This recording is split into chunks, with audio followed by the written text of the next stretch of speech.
Hello, good morning guys. आज माझ्या 6 ब्लॉगमध्ये तुमचे सहर्ष स्वागत आहे. आज एक छोटा मिनी ब्लॉग अजून पुन्हा घेऊन येतोय मी. जसं की सर्वांना माहिती आहे, आता गणेश उत्सव येतोय आणि सर्वांचे लाडके बाप्पा येत आहे येत्या 7 तारखेला. तर आज आम्ही एक जे घरोघरी सर्वांच्या गणपती बसतात आणि तुमच्या पण बसत असेलच, परंतु आज आम्ही आमच्या घरामध्ये जे गणपती बाप्पांच्या आगमनाचे जे डेकोरेशन आहे ते करतोय. ते दाखवेल थोडंसं डेकोरेशन वगैरे काय काय चालू आहे वगैरे सर्व ऑल ओव्हर थिंग ज्या ज्या कव्हर अप करण्याचा प्रयत्न करेल ते दाखवेलच मी नक्कीच तुम्हाला. आणि तुम्हाला ब्लॉग आवडेल मी असं एक्सपेक्ट करतो. चला तर सुरू करूया आपल्या ब्लॉगला. आणि डेकोरेशन करण्याचा प्रयत्न चालू आहे. हे जे थर्मोकॉल आम्ही यूज करतोय त्यासाठी, म्हणजे असं नाही की काय हे थर्मोकॉल असं सांगू शकतो आम्ही. कशाचा आहे मोहिनी? फ्रीजमधला आलेला आहे. तर त्याचा यूज म्हणजे फेकल्यापेक्षा काही नवीन आणि बाप्पांसाठी करायचं होतं आम्हाला. आणि ते थोडं नाश्ता पण आलेला आहे, मम्मीने करून दिला आहे, सकाळीच लागली होती. थोडं वर्क करताना आता नाश्ता करतोय. तुम्ही पण या नाश्ता करायला. काही नाही, आईने रात्रीच्या ज्या पोळ्या उरल्या होत्या माझी, मी रात्री जेवण घरी केलं नव्हतं, तर त्याचे कुटके ते खूप छान लागतात दुसऱ्या दिवशी सकाळी केल्यानंतर. या रात्रीचा जो पोळ्यांचा जो चिवडा करतो आपण दुसऱ्या दिवशी सकाळी, तो मम्मीने माझ्यासाठी केलेला आहे. कारण मी रात्री म्हणजे काही जेवण व्यवस्थित केलंच नव्हतं, कारण की मी बाहेर गेलो होतो. तर त्या रात्रीच्या ज्या पुढे राहिल्या होत्या त्याचा आईने सकाळी चिवडा करून दिला. खूप टेस्टी झाला, तुम्ही पण या खायला. त्यासोबत दही माइंड ब्लोईंग टेस्टी लागतं. मी एकटाच खातो, माझी बहीण बी खात नाही म्हणजे, कारण तिला दही चालत नाही. तुला तुम्ही पण खायला. तू कोण बसली तशी?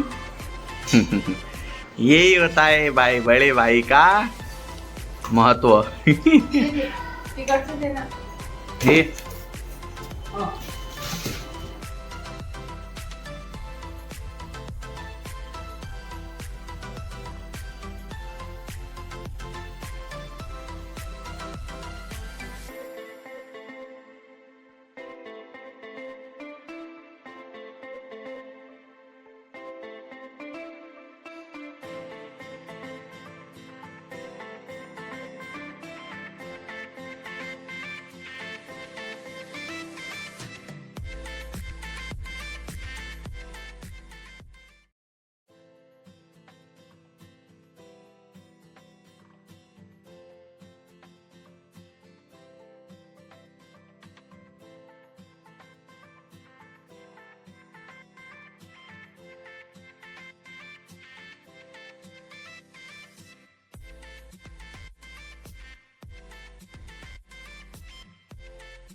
फायनली आमचं थोडे टेम्पल उभं झालेलं आहे. आता बाकी त्यामधलं बघूया अजून काय काय लावावं लागते. तर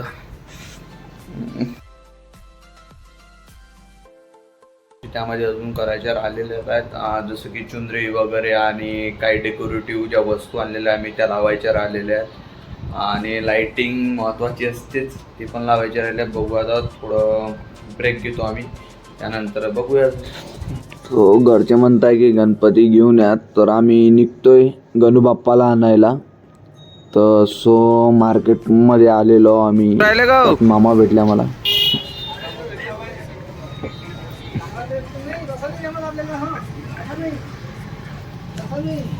दिसून राहील तुम्ही आम्हाला.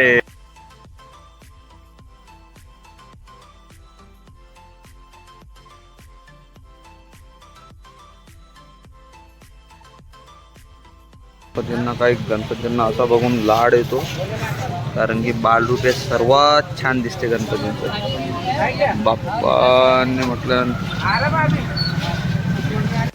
भाई बहुत टेम्परेचर है बाहर.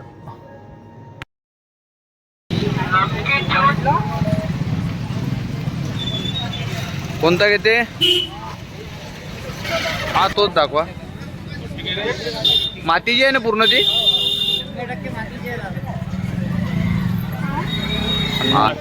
तुम्हाला पण सजेस्ट करेल मी की मातीच्याच मूर्त्या घ्या, कारण मातीच्या मूर्त्या ह्या इको फ्रेंडलीमध्ये जातात आणि आपण जेव्हा विसर्जन करतो तेव्हा प्रदूषण नाही होणार याची पण आपल्याला एक आपण काळजी घेऊ शकतो आणि त्यामुळे आपण एक एन्व्हायरमेंट आणि पर्यावरण पण सेफ करू शकतो.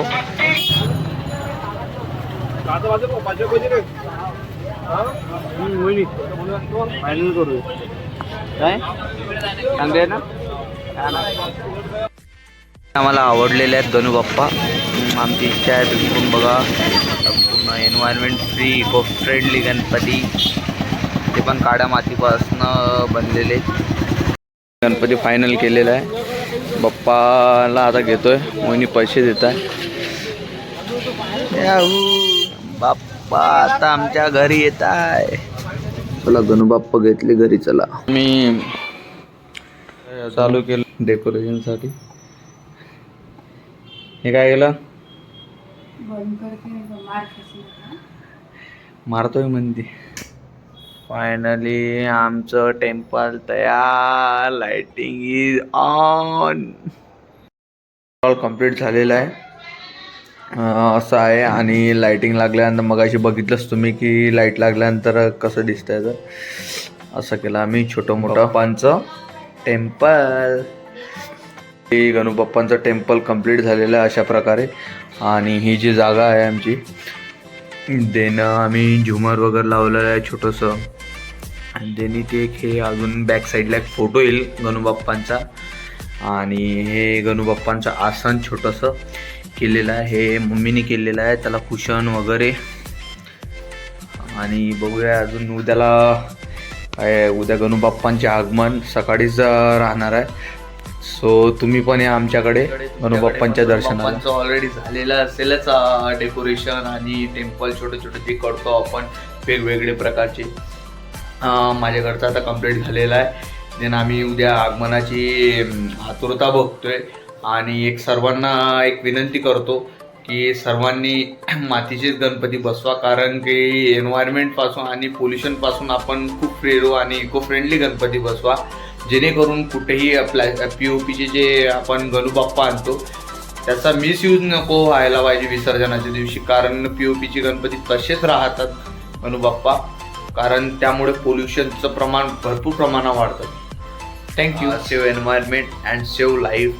आणि गुड लक. थँक्यू. मग पार्ट 1 आहे आज आणि पार्ट 2 उद्या आगमन सोहळ्याचा करेलच नक्की. चलो बाय बाय. थँक्यू.